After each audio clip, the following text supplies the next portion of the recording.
आजकल इंटरनेट पे एक नई बॉलीवुड स्पाई थ्रिलर धुरंधर को लेकर जबरदस्त बहस छिड़ी हुई है। तो आज हम एक वायरल रिव्यू के जरिए ये समझने की कोशिश करेंगे कि आखिर ये फिल्म क्या है, इसका मैसेज क्या है और इस पर इतना विवाद क्यों हो रहा है। अब देखिए, ये जो सोर्स है वो शुरू ही एक बहुत बड़े दावे से होता है। उनका कहना है कि धुरंधर सिर्फ एक और फिल्म नहीं, बल्कि इंडियन स्पाई थ्रिलर्स के लिए एक असली गेम चेंजर है। तो चलिए सबसे पहले ये देखते हैं कि समीक्षक के मुताबिक आखिर इस फिल्म में ऐसा क्या है जो इसे बाकी फिल्मों से इतना अलग बनाता है। तो रिव्यू के मुताबिक मामला कुछ ऐसा है कि जहां ज्यादातर बॉलीवुड जासूसी फिल्में रोमांस और हल्के फुल्के एक्शन में उलझी रहती थीं, वहीं धुरंधर इस ट्रेंड को तोड़ती है। ये एक ज्यादा दमदार और रियल अप्रोच अपनाती है और इसमें वो पाकिस्तानी भाईचारे वाला जो क्लीशे है उसे पूरी तरह से हटा दिया गया है। अब सोर्स की माने तो फिल्म का ये जो एग्रेसिव अंदाज है वो ऐसे ही नहीं है। कहा जा रहा है कि ये डायरेक्टर आदित्य धर की उस फ्रस्ट्रेशन से निकला है जब उनका एक ड्रीम प्रोजेक्ट पूरा नहीं हो पाया था। चलिए अब थोड़ा फिल्म की कहानी और उसकी दुनिया में चलते हैं, जैसा कि रिव्यू में बताया गया है।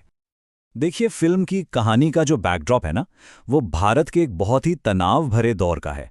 1999 के IC-814 हाईजैक से लेकर 2001 में संसद पर हुए हमले तक ये उस दौर की असल घटनाओं से जुड़ी है जिसने पूरे देश को हिलाकर रख दिया था। और इसी तनाव के माहौल में कहानी एक बहुत ही हाई स्टेक्स, एक खतरनाक सीक्रेट मिशन के इर्द गिर्द घूमती है।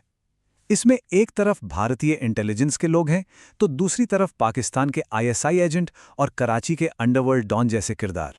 तो रिव्यू के हिसाब से मिशन का प्लान एकदम सीधा और कह सकते हैं क्रूर है। एक ऐसे एजेंट को भर्ती करो जो बेरहम हो, उसे कराची के अंडरवर्ल्ड में घुसाओ और फिर उसी अंडरवर्ल्ड का इस्तेमाल करके आतंकी नेटवर्क को अंदर से ही खत्म कर दो। बात सिर्फ कहानी की नहीं है। रिव्यू में फिल्म के टेक्निकल पहलुओं की भी काफ़ी तारीफ की गई है, खासकर इसके असली दिखने वाले एक्शन और ऑथेंटिक फील की, जो कि आजकल के ग्रीन स्क्रीन इफेक्ट से एकदम अलग है।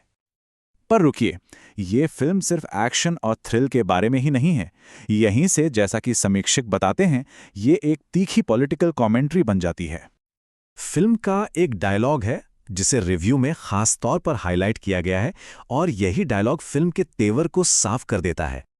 तो मतलब साफ है, सोर्स का तर्क ये है कि ये फिल्म सिर्फ जासूसों की कहानी नहीं सुना रही, ये भारत के पॉलिटिकल इतिहास और उसकी अपनी इमेज पर एक सीधी सीधी टिप्पणी है।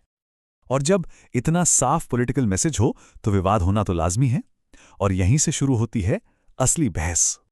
अब सवाल ये उठता है कि क्या यह फिल्म सिर्फ प्रोपेगेंडा है? कई आलोचकों ने तो इसे यही लेबल दिया है, लेकिन समीक्षक इस आरोप का सामना एक अलग ही अंदाज में करते हैं। और यहीं पर समीक्षक एक बहुत ही दिलचस्प मोड़ लेते हैं।